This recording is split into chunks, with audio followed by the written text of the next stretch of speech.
Alors Blabla.vet, qu'est-ce que c'est? C'est une entreprise qui fait c'est une solution qui fait de la transcription de la consultation en temps réel. C'est-à-dire que vous mettez un micro dans votre salle de consultation et vous obtenez du texte brut.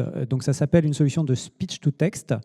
Et je vais vous expliquer pourquoi je suis arrivé à développer ça.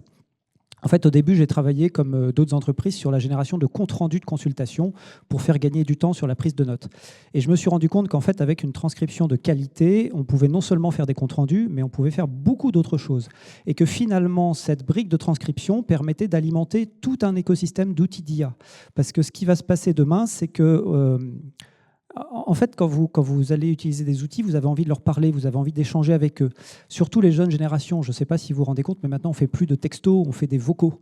Les gens n'ont plus envie d'utiliser les outils, n'ont plus envie d'écrire. Donc il faut être capable d'interagir avec les machines et avoir un outil qui fait ça correctement, ça me semblait nécessaire. Donc c'est une brique qui en soi n'est pas utile pour le vétérinaire parce qu'il ne va jamais prendre cette brique-là pour transcrire ses consultations, mais qui va permettre d'envoyer des choses dans un écosystème. Et beaucoup de gens ont compris que maintenant, l'IA, ça devait se penser sous forme d'écosystème. Alors, est-ce que ça n'existait pas déjà? J'ai pris des consultations que j'ai demandé à des copains de m'envoyer, des enregistrements de consultations, et j'ai testé des choses qui existaient sur le marché, et j'ai regardé un petit peu les performances. Alors, vous avez ce qu'on appelle le WER, c'est le Word Error Rate, donc c'est le nombre de mots mal transcrits. Donc, en gros, plus c'est faible, mieux c'est-à-dire qu'il y a moins d'erreurs. Et puis, on a un deuxième critère que j'ai créé, qui est le MTER. Alors, je me suis inspiré de ce qu'avait fait Nabla, qui est le Medical Term Error Rate. Donc, c'est sur les mots spécifiques vétérinaires. En fait, dans une consultation, quand vous enregistrez, vous avez 3 défis.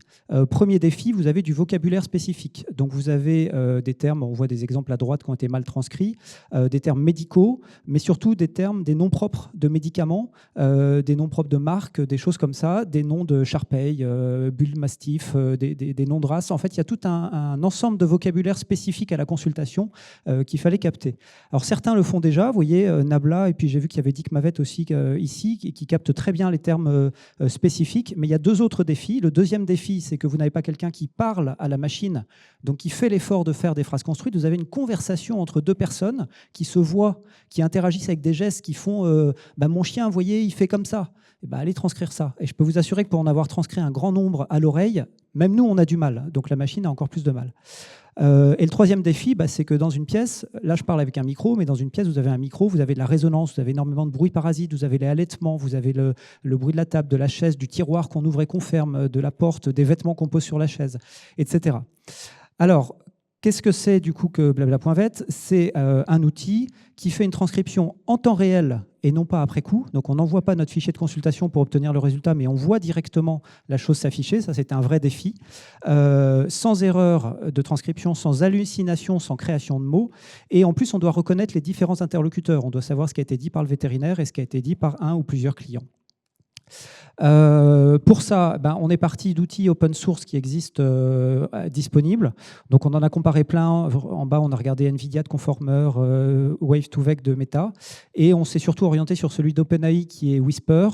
Alors, j'anticipe tout de suite. Du coup, c'est un logiciel qu'on peut télécharger et installer soi-même sur son ordinateur ou sur un serveur privé si on en a un. Du coup, à terme, j'hébergerai moi-même la solution. Donc, d'un point de vue confidentialité, risque de fuite de données aux États-Unis ou tout ce qu'on veut, on sera maître entièrement de la solution. Là-dessus, en fait, il y a plusieurs tailles de modèles. Donc, les tailles, forcément, le tiny, vous pouvez le mettre sur votre ordinateur. Le large, qui fait 1500 millions de paramètres, vous le mettez que sur un énorme serveur. Et puis, on a regardé les performances en WER, en MTER et la vitesse. Et finalement, il y en a un qui est sorti il y a 6 mois qui s'appelle Whisper Turbo et qui nous donne le meilleur compromis entre tout ça. Vous allez me dire... 1 minute, je me dépêche. Vous allez me dire pourquoi j'ai 56% alors que tout à l'heure je vous ai déjà parlé de 15%. Ça, c'est avant entraînement et avant réglage. Ce qui est très sympa, c'est la façon dont on a fait pour régler tout ça. En fait, on a créé un gold standard, c'est-à-dire qu'on a fabriqué des consultations artificielles qu'on a fait prononcer par un outil d'IA.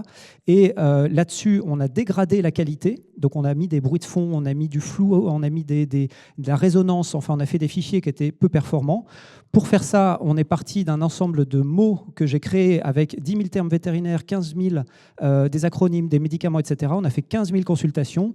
On a donc dégradé ces enregistrements.